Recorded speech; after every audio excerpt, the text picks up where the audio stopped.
Student study classes पे आप सभी स्टूडेंट का बहुत बहुत स्वागत है।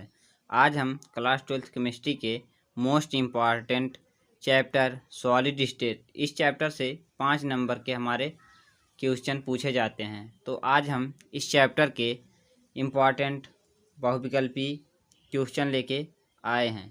चलिए बिना देर किए हुए हम क्वेश्चनों को देखते हैं। जिसको भी यह क्वेश्चन आता होगा वह इसका जवाब कमेंट बॉक्स में देगा।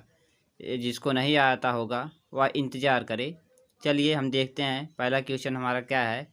तो हमारा पहला क्वेश्चन है, फ्रेंकल दोष के कारण आयनिक क्रिस्टल का घनत्व। फ्रेंकल दोष के कारण आयनिक क्रिस्टल का घनत्व अब क्या होता है, चलिए देखते हैं। पहला हमारा ऑप्शन है घटता है, दूसरा हमारा ऑप्शन है बढ़ता है, तीसरा ऑप्शन है परिवर्तित होता है और चौथा ऑप्शन है अपरिवर्तित होता है। तो फ्रेंकल दोष के कारण आयनिक क्रिस्टल का घनत्व हमारा अपरिवर्तित होता है। तो हमारा राइट आंसर चौथा है। तो फ्रेंकल दोष के कारण आयनिक क्रिस्टल का घनत्व अपरिवर्तित होता है। चलिए अपने दूसरे क्वेश्चन पे चलते हैं। तो सोडियम क्लोराइड में किस प्रकार का बिंदु दोष पाया जाता है। NaCl यानी सोडियम क्लोराइड में किस प्रकार का बिंदु दोष पाया जाता है।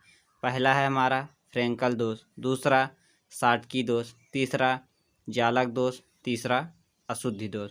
तो हमारा NaCl में किस प्रकार का बिंदु दोष पाया जाता है। तो हमारा NaCl में साटकी दोष पाया जाता है। हमारा NaCl में साटकी बिंदु दोष पाया जाता है। अब हम अपने तीसरे क्वेश्चन की तरफ चलते हैं। तो हमारा तीसरा क्वेश्चन है, सोडियम क्लोराइड यानी NaCl क्रिस्टल में सोडियम प्लस आयन की समन्वय संख्या है। सोडियम क्लोराइड क्रिस्टल में सोडियम प्लस आयन की समन्वय संख्या कितनी होती है। तो हमारी सोडियम क्लोराइड क्रिस्टल में सोडियम प्लस आयन की समन्वय संख्या 6 होती है। तो हमारा पहला ऑप्शन सही है, 6 राइट आंसर है। तो हम अपने अगले क्वेश्चन की तरफ चलते हैं। तो हमारा अगला क्वेश्चन है, सोडियम क्लोराइड क्रिस्टल में सोडियम प्लस या क्लोरीन माइनस आयनों की समन्वय संख्या है। सोडियम क्लोराइड क्रिस्टल में सोडियम प्लस या क्लोरीन माइनस आयनों की समन्वय संख्या कितनी है। पहला है हमारा 2, दूसरा है 4, तीसरा है 6 और चौथा है हमारा 8। तो सोडियम क्लोराइड क्रिस्टल में सोडियम प्लस आयन या क्लोरीन माइनस आयनों की समन्वय संख्या हमारा 6 होता है। तो हमारा थर्ड राइट आंसर है। अब हम अपने अगले क्वेश्चन को देखते हैं। हमारा अगला क्वेश्चन है, ठोस ए एक अति कठोर ठोस तथा गलित अवस्था में विद्युत रोधी है और उच्च ताप पर पिघलता है। यह किस प्रकार का ठोस है।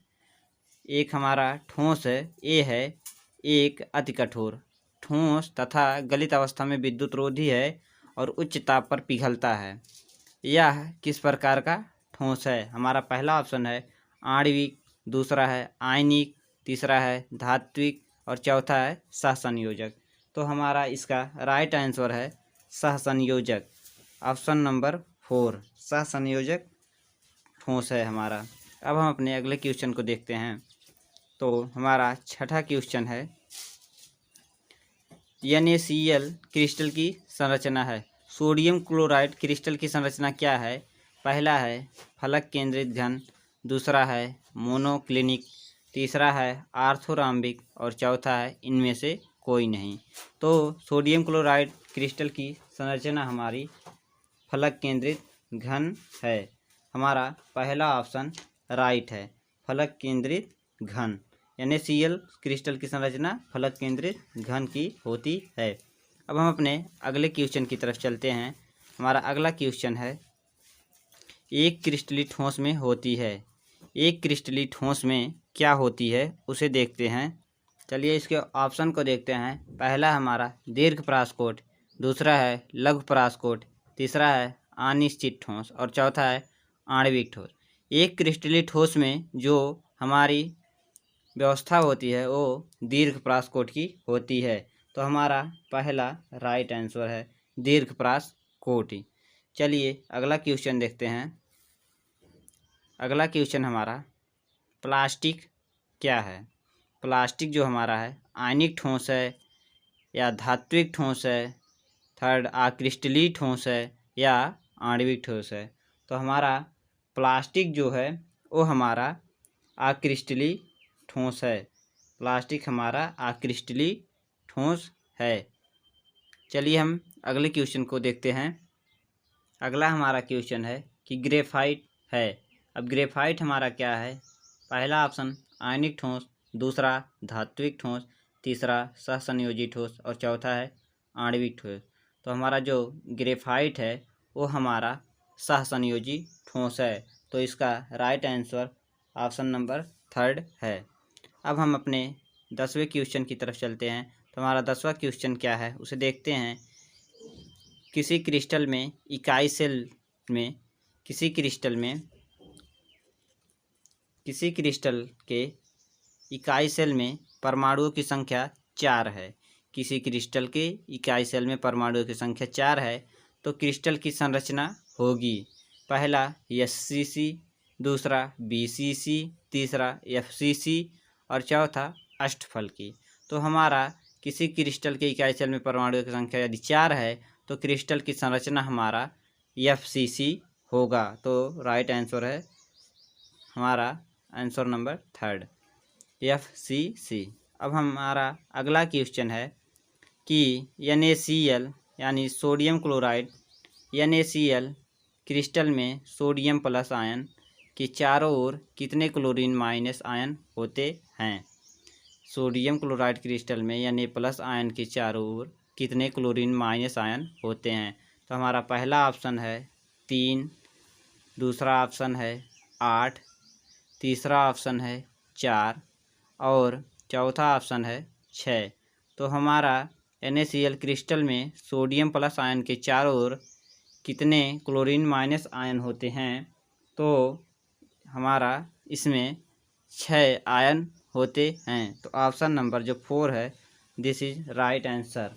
तो अब हम अपने अगले क्वेश्चन के तरफ चलते हैं जो कि बहुत ही इम्पॉर्टेंट क्वेश्चन है।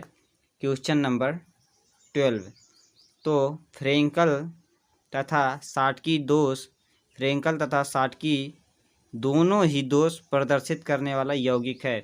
यह क्वेश्चन बहुत ही बार यूपी बोर्ड में पूछा गया है। तो चलिए देखते हैं। फ्रेंकल तथा साटकी दोनों ही दोष प्रदर्शित करने वाला यौगिक है। पहला है NaCl, दूसरा KCl, तीसरा CsCl और चौथा है AgBr। तो इसका हमारा राइट आंसर है AgBr जो हमारा चौथा ऑप्शन है दिस इज राइट आंसर। तो जो सिल्वर ब्रोमाइड होता है इसमें फ्रेंकल तथा साटकी दोष दोनों पाया जाता है।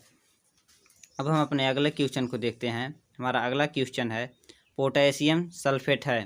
जो हमारा पोटेशियम सल्फेट है वो कौन सा ठोस है। पहला आयनिक ठोस, दूसरा धात्विक ठोस, तीसरा सहसंयोजक ठोस और चौथा है आणविक ठोस।